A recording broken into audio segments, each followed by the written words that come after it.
పట్టభద్రుల సమస్యల పరిష్కారానికి కృషి చేస్తామని సోషల్ మీడియా దుష్ప్రచారం కుట్రలను తిప్పికొట్టాలని రాష్ట్ర ఐటీ పరిశ్రమలు శాసనసభ వ్యవహారాల శాఖ మంత్రి దుద్దిల శ్రీధర్ బాబు పార్టీ శ్రేణులకు సూచించారు. కరీంనగర్ డీసీసీ కార్యాలయంలో ఏర్పాటు చేసిన పట్టభద్రుల ఎమ్మెల్సీ ఎన్నికల సన్నాహక సమావేశానికి మంత్రి శ్రీధర్ బాబు ముఖ్య అతిథిగా హాజరై ప్రసంగించారు. ఎమ్మెల్సీ ఎన్నికల్లో నరేందర్ రెడ్డి విజయం కోసం కృషి చేయాలని పార్టీ శ్రేణులకు పిలుపునిచ్చారు. సోషల్ మీడియాలో బీజేపీ బీఆర్ఎస్తో పాటు కొంతమంది నరేందర్ రెడ్డికి వ్యతిరేకంగా చేస్తున్న దుష్ప్రచారాలను, ప్రభుత్వంపై ఇతర పార్టీలు చేస్తున్న కుట్రలను తిప్పికొట్టాలని కార్యకర్తలకు పిలుపునిచ్చారు. ఈ కార్యక్రమంలో డీసీసీ అధ్యక్షుడు మానకొండూరు ఎమ్మెల్యే డాక్టర్ కవంపల్లి సత్యనారాయణ, అలాగే సుడా చైర్మన్ నరేందర్ రెడ్డి, రాష్ట్ర ఆయిల్ ఫెడ్ చైర్మన్ జంగారెడ్డి, జిల్లా గ్రంథాలయ సంస్థ చైర్మన్ సత్తు మలేష్, కరీంనగర్ నియోజకవర్గ incharge Velichala Rajender Rao, assembly incharge Puramala Srinivas, మాజీ ఎమ్మెల్యే ఆరేపల్లి మోహన్, ప్రవీణ్ బాబు, ప్రణవ్ బాబు తదితరులు పాల్గొన్నారు. నేను మీ అందరికి మనవి చేస్తా ఉన్నా, ఒక క్రమశిక్షణతో విద్యాలయాలు, విద్యా వ్యవస్థలను స్థాపించుకొని ఒక పట్టుదలతో తన పాఠశాలలో చదువుతున్న విద్యార్థిని విద్యార్థులు ఇంజనీరింగ్ కావాలి, డాక్టర్ కావాలి, ఎంబీఏ చదువుకోవాలి, పెద్ద మేనేజర్లు కావాలి,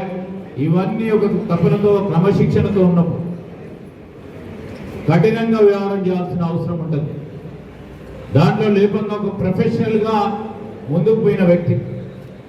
అట్లా పోయినప్పుడు కొంతమందికి ఇబ్బంది జరుగుతుంది. అటెండెన్స్ తక్కువ ఉంటే అటెండెన్స్ తక్కువ ఉంది అని వారికి ఉన్న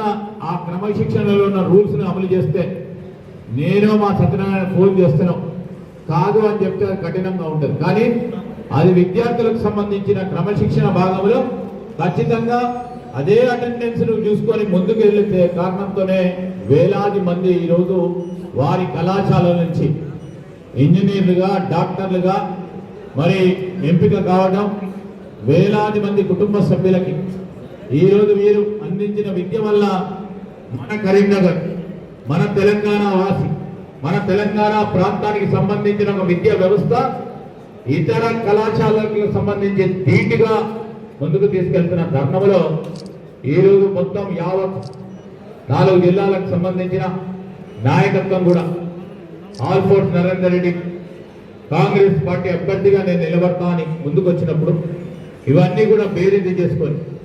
ఈరోజు వ్యవస్థపై ఆలోచన ఉన్న వ్యక్తి, వ్యవస్థకు సంబంధించిన అంశం విషయంలో ఈరోజు రాష్ట్ర ప్రభుత్వం ముఖ్యమంత్రి రేవంత్ రెడ్డి గారి నాయకత్వంలో విద్యా ప్రమాణాలతో మార్పు తీసుకురావాలని ఆలోచన చేస్తూ ఉన్న తరుణంలో ఒక విద్యార్థికుడుగా మరి నేను చేదోడు వాదోడుగా పనిచేయడానికి ఒక అవకాశం ఇవ్వాలని ఆల్ ఫోర్స్ నరేందర్ రెడ్డి వచ్చినప్పుడు తప్పకుండా వారిని మరి అధిష్టానం నిర్ణయం చేసి రేపు రాబోయే కాలంలో మేమందరం కూడా ముందుకు నడుస్తామని మరి నరేందర్ రెడ్డి గారు ముందుకు రావడం, ఒక విద్యార్థికుడిగా కాంగ్రెస్ పార్టీ నిర్ణయం చేయడం జరిగింది. మిత్రులారా, ఇది నరేందర్ రెడ్డి గారి ఎన్నిక కాదు. కాంగ్రెస్ పార్టీ అభ్యర్థి ఈ రోజు అభ్యర్థిత్వాన్ని ముందుకు పెట్టిందో అప్పటి నుంచి మన బాధ్యతగా కాంగ్రెస్ పార్టీకి సంబంధించిన కింద స్థాయి మన కార్యకర్త, నాయకుడు అందరూ కూడా మీ ఎన్నికగా తీసుకొని రేపు నీ పొద్దున మీరు ప్రచారం చేసే కార్యక్రమాలు కాంగ్రెస్ పార్టీ సంవత్సర కాలం చేసిందంటే చాలా మంది వక్తులు అందరూ చెప్పారు. ఈ సంవత్సర కాలంలో ఎప్పుడు కని విని ఎరగని రీతిలో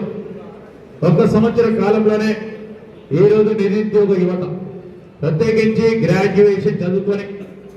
10 సంవత్సరాల కాలం పాటు పడిగాడుపులు కాల్చింది. గ్రూప్ 1 పరీక్షలు వస్తాయా, గ్రూప్ 2 పరీక్షలు వస్తాయా, గ్రూప్ 3 పరీక్షలు వస్తాయా, గ్రూప్ 4 పరీక్షలు వస్తా ఉన్నా ఆ పట్టభద్రులకు సంబంధించి కాంగ్రెస్ పార్టీ ఏం చేసిందంటే తెలియని తెలిసి తెలియకుండా మాట్లాడేటోళ్ళు, లేకుంటే మన ప్రగతికి సంబంధించిన రిపోర్టు మనం ఇచ్చినప్పుడు ప్రజలకి ఈరోజు గ్రూప్ 1 పరీక్షలు 2011 తర్వాత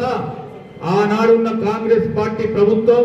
ఉమ్మడి ఆంధ్రప్రదేశ్ రాష్ట్రంలో నిర్వహించింది. దాని తదుపరి 13 సంవత్సరాల తర్వాత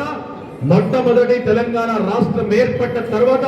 కాంగ్రెస్ పార్టీ ప్రభుత్వ పాలనలోనే గ్రూప్ 1 పరీక్షలు నిర్వహించాం. ఈరోజు అనేక వేలాది మంది విద్యార్థులు, వేలాది మంది చదువుకున్న వ్యక్తులు గ్రూప్ 1 గురించి వెయిట్ చేస్తూ ఉంటే సంవత్సర కాలంలోనే అదేవిధంగా గ్రూప్ 2 కానీ